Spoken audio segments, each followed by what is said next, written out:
Two pop.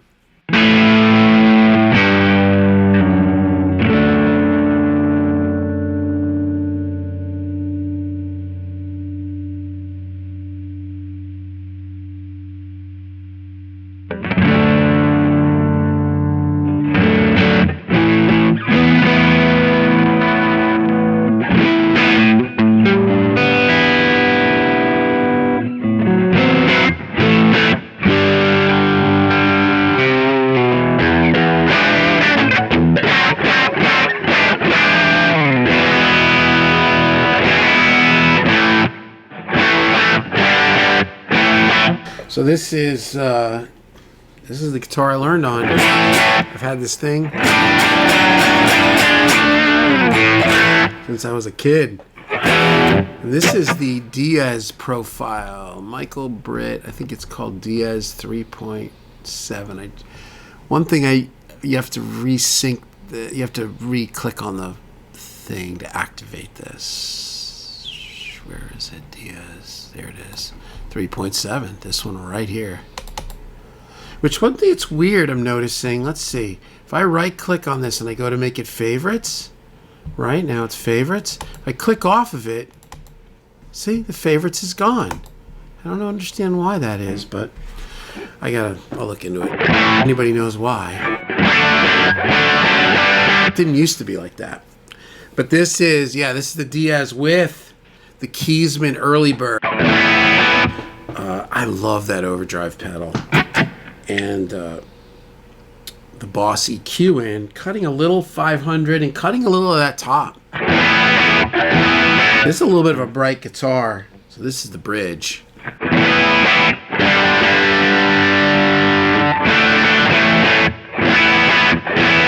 Yeah, these pickups.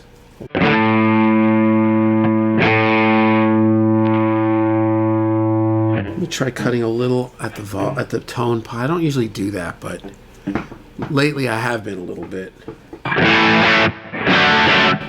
Tone pot all the way up. Back it off a touch.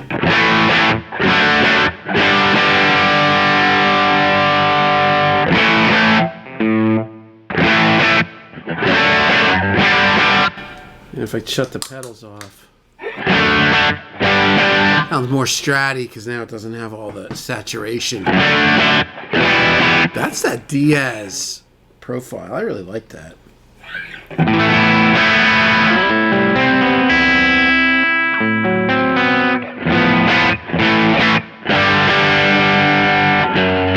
I had my first session with this thing yesterday, and the weird thing was,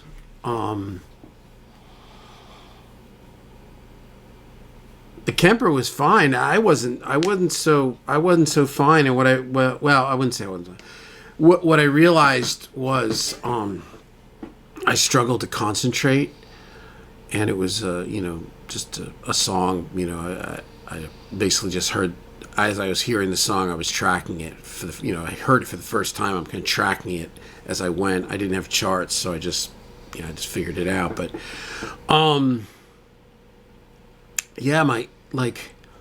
it was hard. It took me way longer, way longer than I thought it would.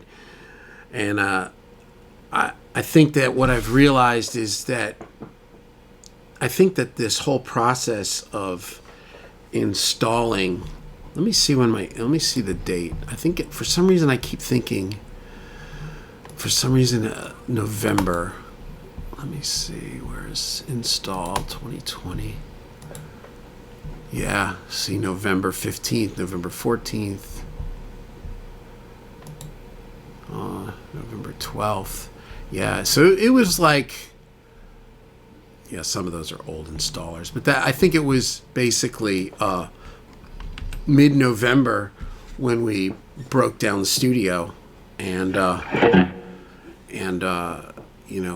new Mac, new control surface, new Pro Tools, new Avid HDIO, a new HDX chassis for the card, UA satellite, Octo satellite, a RAID system, like the whole kit and caboodle. can you get the kit without the caboodle is the question, but usually they're kind of together. But it's been so November, right? Mid-November, December, January, February, March. It's been like 4 months, and I've redone the whole guitar setup. I've kind of redone everything. Some of it I've redone a few times, because when I knew that my computer was coming to an end and my Pro Tools rig was coming to an end, and I was like, all right, well, it's basically like, if we're going for it, we're going all the way. We're stepping the whole thing up. I'm not going to be afraid, I'm just going to take the plunge and, mo money, mo debt, right? So did it. And then as I did it, there was all these other holes, and there's these other things that were like cool but could be cooler, and I'm like, you know what, I'm just going all the way. And it was kind of like a mad dash to like this week for the last 4 months, getting everything to work and figuring out. And I switched over. I basically reversed my whole desk and got rid of all the preamps, and now I'm like 500 series preamps here, with a pair of distressors, and got rid of some amps and guitars, got what I wanted. I had 3 pedal boards. I got 1 pedal board now, the Kemper, the amps, figured, just the whole thing.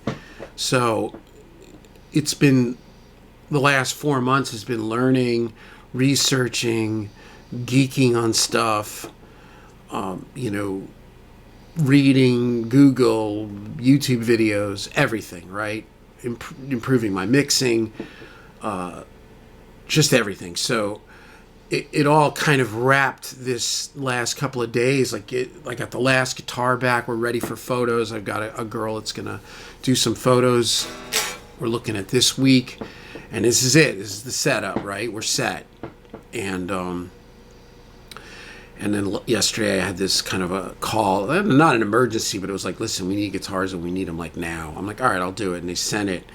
And man, it was intense, because my head has been swimming in, clocking and integrating Pro Tools and plugins with this, and, distressors and Marshalls with Kempers and pedal, just all this stuff, getting a little keyboard up here that fits, getting rid of gear, getting gear, and then all of a sudden yesterday I was like confronted with like the reality of like, I had to concentrate and actually make music, and it was challenging. So it was kind of like I don't know, it wasn't it just was. So I realized, all right, come on, man. Now let's get after this thing. So, yeah, and I mean, and sorting through how to blend, how to get these guitar amps to work with Kempers and with software simulators. This took me a long. It was a road to get it to where I really like it, and it was a road that I couldn't. Like nobody could, I wasn't going to learn this from watching somebody. Like I had to do it, to go through it, to realize like, okay, this is going to be cool. This is going to work, or maybe that's not a great idea. And truth be told, like I talked about in another video, I mean, I play every day. I play for a living.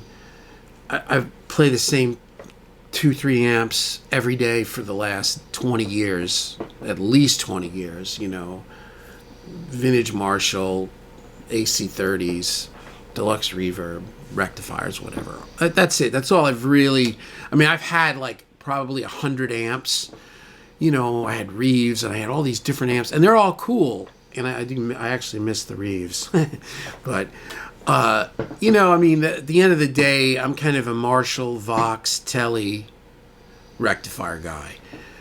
And Orange, I like Orange. And that's it. That's where I'm at, and every day playing, like I hear, I'll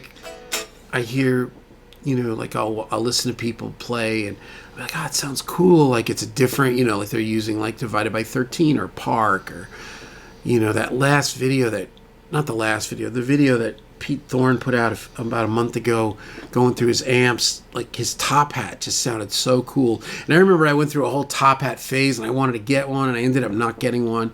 I'm not buying a top hat, but that's what landed me like going like, maybe I need something like a Kemper or an Axe FX or Helix or whatever. And I just realized like, the Kemper kind of fell in my lap, and I have all the profiles. And the thing is that the truth is I didn't really take the time to ever learn the Kemper. I just used it as like basically an amp slave, and I just, went through profiles, and I never, took the time to really learn it. And I've been watching, all these videos. So anyway, that's where I'm at. So now it's going to be music time. So Rob, my friend Rob, is coming out Thursday, and he's going to be here for like 4 days. And I want to record some of these ideas. I want to like start doing basically just cues, just like little snippets of music, 30 seconds, a minute, 2 minutes, maybe some instrumental, maybe some with vocals, drum program, maybe have Tarek play on some of them. I'll play everything. Maybe like Rob will play some guitar while he's here, or I get my buddy Bobby P will play some bass, and if I need, but start making music. And because at this point I'm ready. Like I know this seems like it seemed crazy, the whole procedure of getting to where I'm at now. Just learning. I mean, just looking over here, this is totally different than it was like a month ago. Getting this amp selector, this headlight, and also trying to do things like, I don't know if I'd say on a budget, but, not just like unlimited funds and like, oh, I'm going to buy the amp Pete, and then I want to get this thing, and then I'm going to get, stereo this and there. I've kind of had to figure out, like, pick my battles, right? So that radio headlight is nice, though. That is cool. But, yeah, there you go. So it was good yesterday, kind of, I guess, getting my butt kicked a little bit. I kicked my own butt.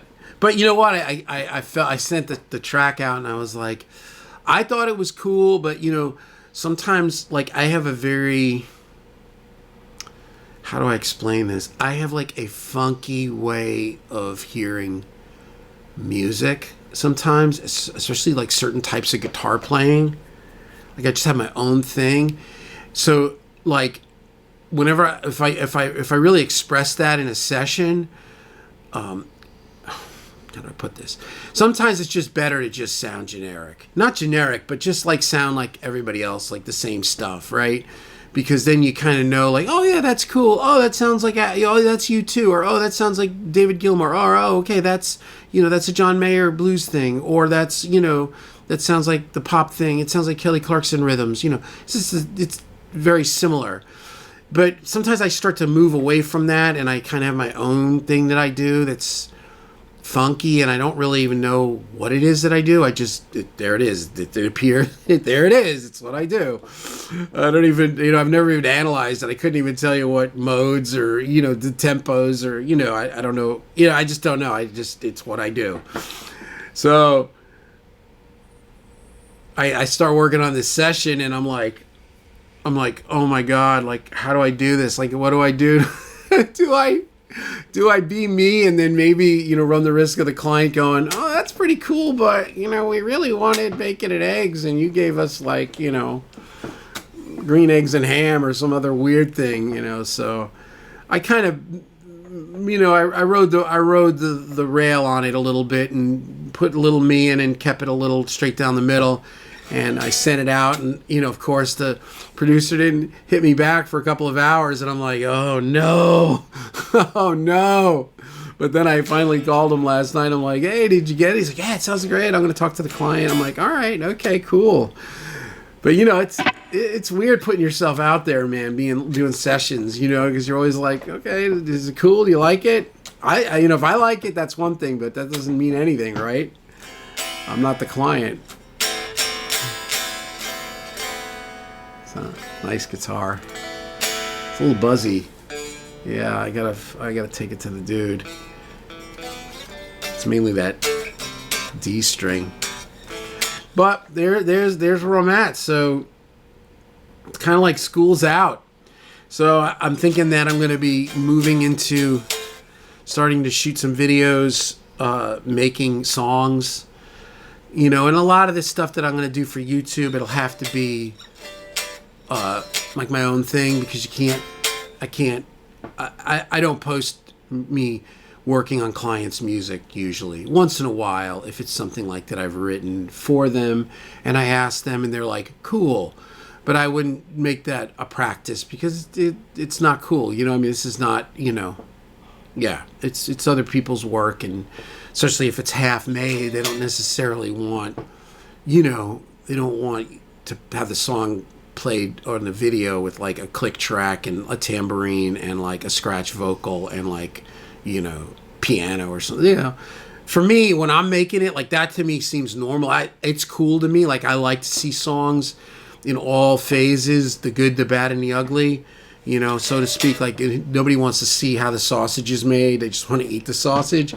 For me, I don't mind seeing that. I think it's cool, but in a work environment, it's unprofessional, so I would not broach it. So we're going to do some of our own stuff. And then also, if, I'm working on something and I'll be like asking the client, like, you want me, is it cool if I make a little video of me tracking guitars for your record, or playing bass, or singing backgrounds, or, tambourine, or whatever, programming, keyboards, piano. So, yeah. Part of me wants to start like a Facebook group for the people that watch these videos, and so we can like all talk, and then also like share files, like people can send out consolidated tracks of stuff they're mixing, and other people can mix it. I don't know if people would be into that. It would not be monetized. I don't want any money. It would just purely be just for us. I don't know. I don't know. I tried a Guitar One Facebook group, and I ended up a forum, and I was like, because I moderate Gearslutz, and for a while I moderated Rig Talk, so I've got a lot. I've been moderating Gearslutz like 15 years. I got a lot of experience moderating like huge pro audio forums and all that stuff. Gearslutz is the biggest, which I think we're changing our name because they didn't like it. It's not sensitive. So I think we're going to call it now Sensitive Sluts. But no, we're not going to call it Sensitive Sluts. I don't know what we're going to call it. It's going to be weird, though. Everybody's still going to call... BAE, I still call it Brent Averill. 20 years of Gearslutz is not just going to disappear. Is it Mr. Potato Head or Mrs. Potato Head now? I don't know. But anyway, so I don't know. I don't know. If you guys think it'd be cool, let me know. You can put it in the comments, whatever. If you think we want to do it, we could do it. We got to come up with a cool name, not just Guitar Producer People. Maybe that is the name. I've had this guitar in my hands since I was probably 16 years old.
Oh!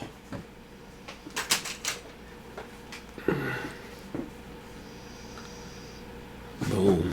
Can't wait. He says, boom. Can't wait. Stop recording.